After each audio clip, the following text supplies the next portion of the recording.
बच्चों, मैग्नेट्स को हम बहुत कदीम ज़माने से जानते हैं, लेकिन हम हमेशा ये सोचते हैं कि मैग्नेट्स के अंदर ऐसा क्या है जो एक मैग्नेट दूसरे को अट्रैक्ट भी करता है और रिपेल भी करता है। तो आज हम जानेंगे इसी की वजह। तो सबसे पहले तो मैं आप लोगों को ये बताता चलूं कि आज के आर्टिकल का नाम है मैग्नेटिक प्रॉपर्टीज ऑफ सॉलिड्स। यानी कि हम देखेंगे कि जो सॉलिड्स हैं उनमें से कुछ सॉलिड जो है वो मैग्नेट की तरह बिहेव करते हैं और कुछ नहीं करते। तो जो करते हैं उनके पीछे क्या वजह है और जो नहीं करते उनकी क्या वजह है। सबसे पहले हम ये देखेंगे कि एम्पेयर इस बारे में क्या कहता है। देखिए, एम्पेयर ने अपनी जो थ्योरी दी वो जरा एक नजर देखते हैं। उसने कहा कि अगर हमारे पास एक करंट कैरिंग सोलेनाइड हो तो उसके गिर्द भी मैग्नेटिक फील्ड होता है। यानी एम्पेयर ने हमें ये बताया पहली दफा कि हमारे पास जो मैग्नेटिक फील्ड है वो सिर्फ मैग्नेट्स के गिर्द नहीं होता, बल्कि जहां करंट पास कर रहा होता है वहां भी मैग्नेटिक फील्ड होता है। तो उसने मिसाल दी कि अगर हमारे पास एक करंट कैरिंग सोलेनाइड है तो उसके गिर्द एक मैग्नेटिक फील्ड बनता है, जो कि मैंने आप लोगों के सामने यहां पर बनाया। और फिर उसने कहा कि अगर मेरे पास एक बार मैग्नेट हो जो लेंथ में थोड़ा ज्यादा हो, जिसे हम लॉन्ग बार मैग्नेट कहते हैं, तो लॉन्ग बार मैग्नेट को अगर हम देखें तो उसके गिर्द जो मैग्नेटिक फील्ड बनता है वो तो बिल्कुल वैसा ही है जैसे करंट कैरिंग सोलेनॉइड के गिर्द है। तो ये सिमिलैरिटी बड़ी अजीब थी और इंसान सोचेगा कि ये सिमिलैरिटी की वजह क्या हो सकती है कि एक लॉन्ग बार मैग्नेट यानी एक मैग्नेट के गिर्द जो मैग्नेटिक फील्ड है वो करंट की वजह से जो सोलेनॉइड के अंदर मैग्नेटिक फील्ड बन रहा है सेम कैसे हो सकते हैं।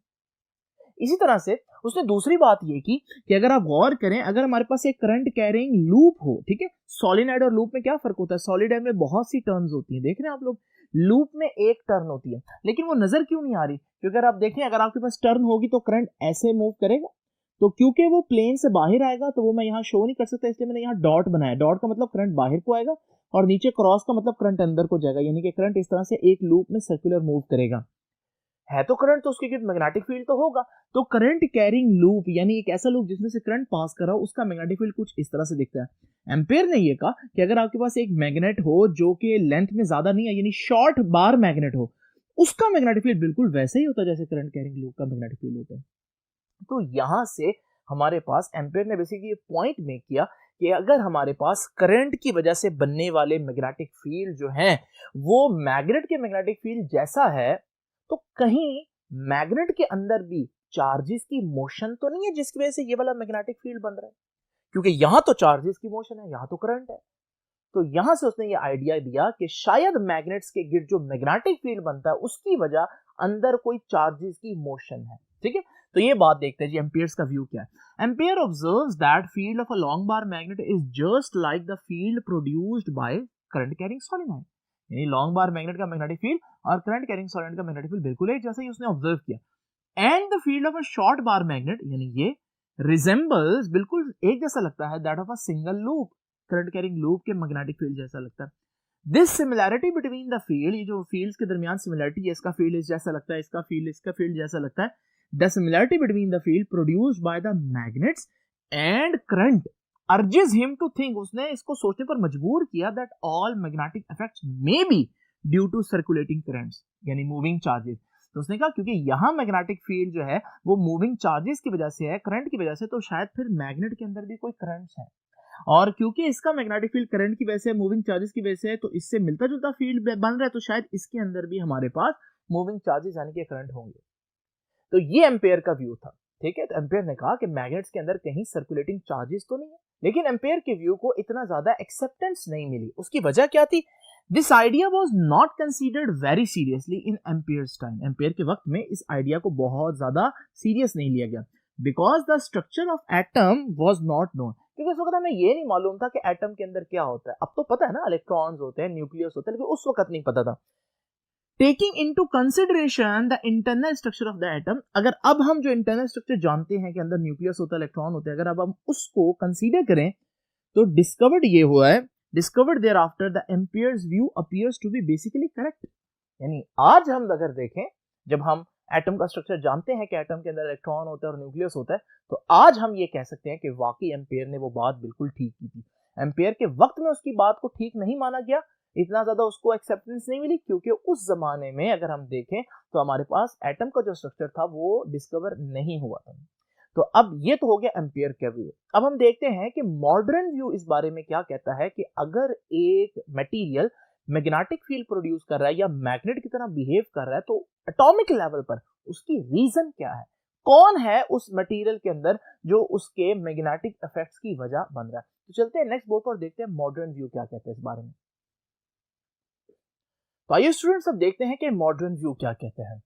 As we know that magnetic field is due to motion of charge, ठीक है। अब हम लोग जानते हैं कि करंट अगर मैग्नेटिक फील्ड प्रोड्यूस कर रहा है तो हम कह सकते हैं कि मैग्नेटिक फील्ड की वजह क्या है, मोशन ऑफ चार्ज।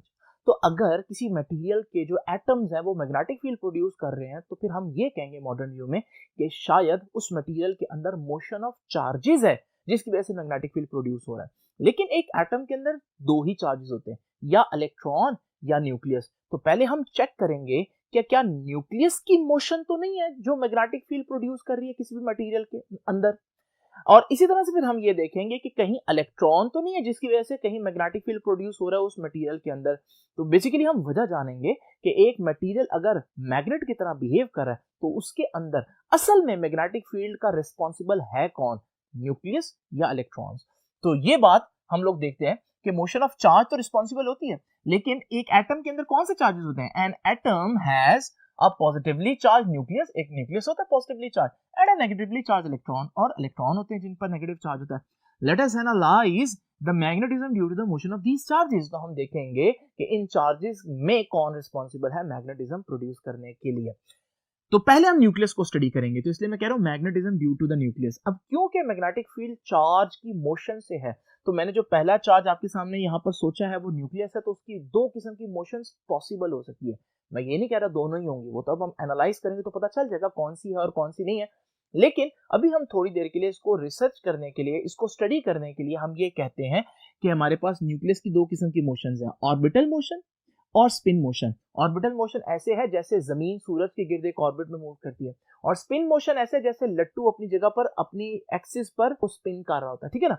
तो इसी तरह से यहाँ पर हम देखते हैं ऑर्बिटल मोशन ऑफ न्यूक्लियस। हम क्योंकि फिजिक्स ऑफ सॉलिड्स पढ़ रहे हैं और सॉलिड में आप लोग जानते हैं कि एटम एक दूसरे के साथ इतने टाइटली पैक्ड होते हैं कि एक एटम अपनी जगह से ज्यादा मूव नहीं कर सकता।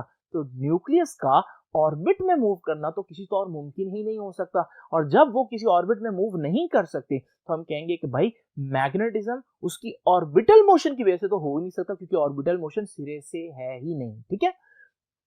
तो as in solids atoms are tightly packed and nucleus can not have orbital motion. Nucleus जो है वो इस तरह से ऑर्बिट में मूव कर ही नहीं सकता। So there is no magnetic field associated with the orbital motion of the nucleus, ठीक है। तो कोई मैग्नेटिक फील्ड नहीं है न्यूक्लियस की ऑर्बिटल मोशन की वजह से। अब बाकी बात रहेगी न्यूक्लियस की ये वाली स्पिन मोशन, जैसे लट्टू अपने एक्सिस पर स्पिन करता है। तो याद रखिएगा न्यूक्लियस अपने एक्सिस पर स्पिन कर सकता है, क्योंकि उसके लिए अपनी जगह छोड़कर आगे पीछे मूव तो नहीं करना पड़ता, वो तो जस्ट अपने एक्सिस पर स्पिन करना था, तो न्यूक्लियस स्पिन कर सकता है।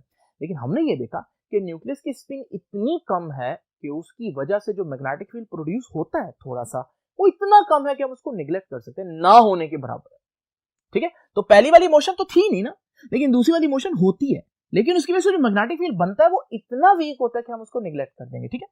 The charged nucleus itself spins giving rise to a magnetic field। जो चार्ज न्यूक्लियस है वो भी स्पिन करता है और उसकी वजह से एक मैग्नेटिक फील्ड बनता है। However, ताहम it is much weaker than that of the orbital electron। लेकिन इलेक्ट्रॉन के मुकाबले में अगर उस मैग्नेटिक फील्ड को कंपेयर करें तो वो इतना कम है कि हम उसको थोड़ी देर के लिए इग्नोर कर देते हैं। So magnetic field due to spin motion of nucleus can be neglected. तो देखिए हुआ क्या, न्यूक्लियस को स्टडी कर रहे थे, हमने न्यूक्लियस की दो मोशन अज्यूम की, ऑर्बिटल और स्पिन मोशन। ऑर्बिटल सिरे से थी नहीं, कोई मैग्नेटिक फील्ड प्रोड्यूस ही ना। स्पिन मोशन थी, लेकिन उसकी वजह से जो मैग्नेटिक फील्ड था वो इतना वीक था कि उसको हमने निगलेक्ट कर दिया। तो एक मैग्नेटिक फील्ड है ही नहीं, एक को हमने निगलेक्ट कर दिया, तो रिजल्ट क्या निकला, रिजल्ट ये निकला कि न्यूक्लियस का मैग्नेटिक फील्ड में किसी किस्म का कोई कंट्रीब्यूशन बनता ही नहीं। यानी एक मैग्नेट अगर अपने गिर्द मैग्नेटिक फील्ड रखता है तो उसकी रीजन उसके अंदर मौजूद न्यूक्लियस नहीं हो सकता। Got it? तो ये देखिए जी, मैंने रिजल्ट लिख लिया। As a whole we can say that nucleus have no significant contribution, कोई खास कंट्रीब्यूशन नहीं है in the magnetic field of an atom. तो हमारे पास जो एटम के गिर्द मैग्नेटिक फील्ड होता है, यानी जो मैग्नेट्स होते हैं ना, वो मैग्नेट जो मैग्नेटिक फील्ड प्रोड्यूस कर रहे हैं उसकी रीजन न्यूक्लियस नहीं है। तो एटम के अंदर दो हमारे पास चार्जेस मौजूद थे, एक न्यूक्लियस और एक electron. Nucleus is not taking any part in producing the magnetic field of the magnet. तो फिर मैग्नेटिक फील्ड जो मैग्नेट प्रोड्यूस कर रहा है उसकी वजह कौन होगा, तो बाकी इलेक्ट्रॉन बचता है। तो नेक्स्ट बोर्ड पे अब हम देखते हैं कि क्या इलेक्ट्रॉन रिस्पॉन्सिबल है मैग्नेट के मैग्नेटिक फील्ड में। तो आइए सर चलते हैं नेक्स्ट बोर्ड पर और देखते हैं, इसको एनालाइज करते हैं। तो स्टूडेंट्स अब हम देखते हैं कि मैग्नेटिज्म में इलेक्ट्रॉन का कितना रोल है। तो अब हमारे पास हम यहाँ पर हेडिंग देते हैं कि मैग्नेटिज्म ड्यू टू इलेक्ट्रॉन। आइए हम इलेक्ट्रॉन में भी वही बातें अज्यूम करते हैं कि हो सकता है इलेक्ट्रॉन जो है वो अर्थ की तरह, जैसे अर्थ सन के ऑर्बिट में मूव करता है, इलेक्ट्रॉन न्यूक्लियस की ऑर्बिट में मूव कर रहा होगा, तो ऑर्बिटल मोशन कितना मैग्नेटिक फील्ड प्रोड्यूस करती है। और फिर हम ये देखते हैं कि इलेक्ट्रॉन अगर स्पिन कर रहा है तो वो कितना मैग्नेटिक फील्ड प्रोड्यूस कर रहा है। ठीक है, तो magnetism due to an electron within an atom can arise from two motions, एक तो ऑर्बिटल मोशन और एक spin motion. Each electron orbiting the nucleus behaves like an atomic sized loop of current। अगर ये मेरे पास nucleus है और उस न्यूक्लियस के गिर्द एक इलेक्ट्रॉन जो है वो इस तरह से मूव कर रहा है ऑर्बिट में, तो ये तो आपके पास वो करंट लूप ना बन गया जिसमें इलेक्ट्रॉन्स मूव कर रहे हैं। बस ये है कि उसमें बेतहाशा इलेक्ट्रॉन्स एक करंट लूप में मूव कर रहे होते हैं, लेकिन यहाँ पर एक सिंगल इलेक्ट्रॉन है, तो ये छोटे लेवल पर, एटॉमिक लेवल पर एक करंट लूप, और current loop magnetic field produce करता है। तो यहां पर भी एक मैग्नेटिक फील्ड प्रोड्यूस होगा इसकी ऑर्बिटल मोशन की वजह से। ठीक है, तो each electron orbiting the nucleus behaves like an atomic size loop of current, ठीक है ना, that generates a small magnetic field. This situation is similar to the field created by the current loop. और उसका जो magnetic field होगा वो बिल्कुल वैसा ही होगा जो हमारे पास एक करंट कैरिंग लूप का मैग्नेटिक फील्ड था, उसके सिमिलर होगा। ठीक है, तो इसका मतलब ऑर्बिटल मोशन ऑफ इलेक्ट्रॉन्स तो मैग्नेटिक फील्ड जनरेट करते हैं। ठीक है, अब स्पिन मोशन ऑफ इलेक्ट्रॉन जो हमने देखा वो भी जनरेट करता है। Each electron possesses a spin. अच्छा, ये स्पिन जो है ना, अब क्योंकि आपके लेवल पर हम बता नहीं सकते, तो आपके लेवल पर स्पिन का मतलब यही होगा कि इलेक्ट्रॉन अपने एक्सिस पर इस तरह से मूव कर रहा है, जैसे स्पिन कर रहा है, जैसे लट्टू स्पिन करता है अपने एक्सिस पर। लेकिन ये बात थोड़ी सी दुरुस्त नहीं है। क्वांटम फिजिक्स में आगे चल के आप पढ़ेंगे कि स्पिन का मतलब यहाँ कुछ और होता है, एक इंट्रिंसिक स्पिन होती है, यहाँ पर हम इसको डिस्कस नहीं कर सकते, तो आप इसको उसी तरह इमेजिन कर सकते हैं। तो इलेक्ट्रॉन अगर अपने एक्सिस पर इस तरह से स्पिन कर रहा है तो ये भी तो मोशन ऑफ चार्ज हुई ना, इसकी वजह से भी कुछ मैग्नेटिक फील्ड जनरेट होगा। ठीक है, each electron possesses a spin that also give rise to a magnetic field, तो उस वजह से भी कुछ मैग्नेटिक फील्ड होगा। तो देखिए रिजल्ट क्या निकला, न्यूक्लियस का रिजल्ट ये था कि न्यूक्लियस कोई कंट्रीब्यूशन नहीं कर रहा मैग्नेटिक फील्ड में, क्योंकि उसकी ऑर्बिटल मोशन होती नहीं है, स्पिन बहुत कम होती है, तो उसका फील्ड नेग्लेक्ट किया जा सकता है। इलेक्ट्रॉन के बारे में देखा कि इलेक्ट्रॉन की ऑर्बिटल मोशन की वजह से भी मैग्नेटिक फील्ड होगा, और इलेक्ट्रॉन की जो स्पिन मोशन है उसकी वजह से भी मैग्नेटिक फील्ड होगा। इसका मतलब एक मैग्नेट जो मैग्नेटिक फील्ड क्रिएट कर रहा होता है, जनरेट कर रहा होता है, जैसे लोहा है तो उससे बना वो जो मैग्नेट है वो एक मैग्नेटिक फील्ड जनरेट कर रहा होगा, उसकी वजह एटॉमिक लेवल पर, क्योंकि न्यूक्लियस तो हो नहीं सकती, तो फिर कौन रह जाती है, इलेक्ट्रॉन। तो किसी भी मैग्नेट के मैग्नेटिक फील्ड की कौन वजह है, असल में इलेक्ट्रॉन है। ठीक है, तो देखिए magnetism is therefore due to, तो मैग्नेटिज्म की फिर वजह क्या बच गई, due to spin and orbital motion of electrons. असल में who is responsible, electrons are responsible for the production of magnetic field surrounding the nucleus and is thus a property of all substances. अब क्योंकि आप लोग जानते हैं कि वजह क्या बनी, इलेक्ट्रॉन, और दुनिया के हर एटम में इलेक्ट्रॉन होता है, ऐसी है ना, तो हर एटम में जब इलेक्ट्रॉन होगा तो हर एटम में जो इलेक्ट्रॉन होंगे वो मैग्नेटिज्म की वजह बन रहे होंगे। तो इसका मतलब ये जो मैग्नेटिज्म है ये चंद एक एलिमेंट से रिलेटेड नहीं है, बल्कि ये हर सब्सटेंस की प्रॉपर्टी होगी। वजह क्या बनी हर सब्सटेंस की, क्यों है प्रॉपर्टी, क्योंकि इलेक्ट्रॉन्स की वजह से मैग्नेटिज्म आ रहा है, और इलेक्ट्रॉन हर सब्सटेंस में मौजूद होते हैं। ठीक है, thus the source of magnetism of an atom is electron। तो फिर मैग्नेटिज्म की जो असल सोर्स है, जो वजह है, वो कौन हुआ एटम के अंदर, इलेक्ट्रॉन। न्यूक्लियस का कोई कंट्रीब्यूशन नहीं है, पहले बता चुका हूं। अब सर देखते हैं मैग्नेटिक डायपोल क्या होगा। तो मैंने आपको बताया कि हर जगह पर हमारे पास इलेक्ट्रॉन्स तो मौजूद होंगे हर एटम में, और इलेक्ट्रॉन जो है ऑर्बिटल मोशन से भी मैग्नेटिक फील्ड जनरेट कर रहे होंगे और स्पिन मोशन से भी मैग्नेटिक फील्ड जनरेट कर रहे होंगे। लेकिन ऐसा क्यों है कि अगर हर जगह पर इलेक्ट्रॉन मौजूद है और हर इलेक्ट्रॉन मैग्नेटिक फील्ड जनरेट कर रहा है दो तरीके से, तो कुछ चीजें हम देखते हैं मैग्नेट्स होती हैं, कुछ चीजें मैग्नेट्स नहीं होती। तो फिर ये क्या वजह हुई, उसकी वजह ये है कि इलेक्ट्रॉन दो तरह से, जो हमारे पास मैग्नेटिक इलेक्ट्रॉन दो तरह से मैग्नेटिक फील्ड जनरेट कर रहा है, स्पिन और ऑर्बिटल मोशन से। कभी कभार स्पिन और ऑर्बिटल मोशन दोनों मैग्नेटिक फील्ड जनरेट कर रहे होते हैं, लेकिन उन दोनों के मैग्नेटिक फील्ड एक दूसरे को कैंसिल कर देते हैं, जिसकी वजह से एटम में as a whole magnetic field नहीं बचता। लेकिन कभी कभार ऐसा होता है कि एक एटम के अंदर मौजूद जो ऑर्बिटल मोशन की वजह से मैग्नेटिक फील्ड है और स्पिन मोशन की वजह से मैग्नेटिक फील्ड है, वो एक दूसरे को कैंसिल करने की बजाय सपोर्ट करेंगे, और फिर हमारे पास एक रिजल्टेंट मैग्नेटिक फील्ड बच जाएगा। तो ऐसी सूरत में जब बच जाएगा तो हमारा जो एटम है वो एक छोटा सा मैग्नेट बन जाएगा। एटम एक छोटा सा मैग्नेट बन जाएगा। अब हजारों एटम जब छोटे छोटे मैग्नेट होंगे तो फिर आपके पास पूरा मटेरियल भी मैग्नेट बन जाएगा।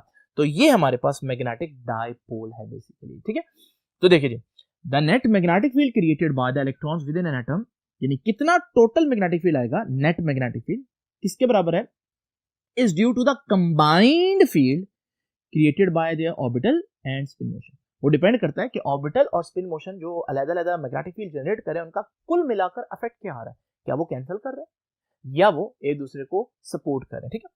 Since there are a number of electrons in an atom, their currents or spins may be so oriented or aligned as to cancel the magnetic effects mutually or strengthen the effects of each other। ये भी मुमकिन है कि atoms एक दूसरे के जो magnetic field है उनको कैंसिल करे, और ये भी मुमकिन है कि स्ट्रेंथन करे, ठीक है। स्ट्रेंथन का मतलब सपोर्ट करे। एन एटम, ऐसा atom in which there is a resultant magnetic field, जिसमें वो कैंसिल ना करें, ठीक है, सपोर्ट करें ताकि कुछ मैग्नेटिक फील्ड बच जाए, behaves like a tiny magnet and is called a magnetic dipole। तो वो एटम एक छोटा सा मैग्नेट बन जाएगा।